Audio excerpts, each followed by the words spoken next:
Vestibular actually refers to the space in the inner ear in which the vestibular labyrinth is located, called the vestibule, like the vestibule in an old-fashioned home.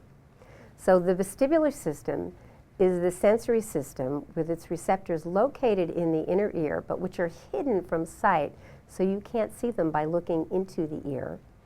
The vestibular system is a little bit mysterious, but its role is to tell your brain about head movement, about how far, how fast, what direction you're moving your head.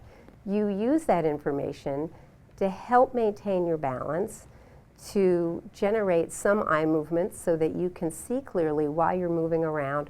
For example, as you walk around the world, your head bobs a little bit on your flexible neck, and you don't realize it, but your eyes move in the opposite direction to counteract that head movement so you continue to see clearly.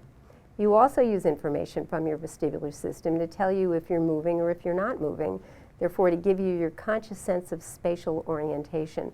For example, gymnasts and acrobats use that sense to tell them when they've done a turn in the air, when they've stopped turning, when they've hit the ground again.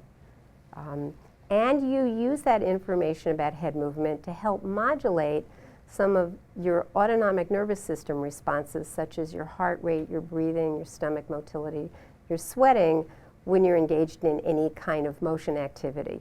Crabs have vestibular systems. Goldfish have vestibular systems. Sharks have rather primitive vestibular systems, but they work pretty well for them.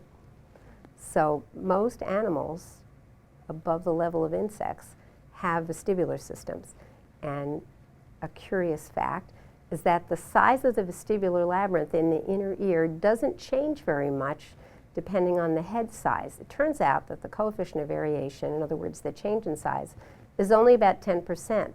So a mouse, which has a very tiny head, has a vestibular labyrinth that's almost the same size as yours. And a whale, which has a very big head, has a vestibular labyrinth that's also almost the same size as yours.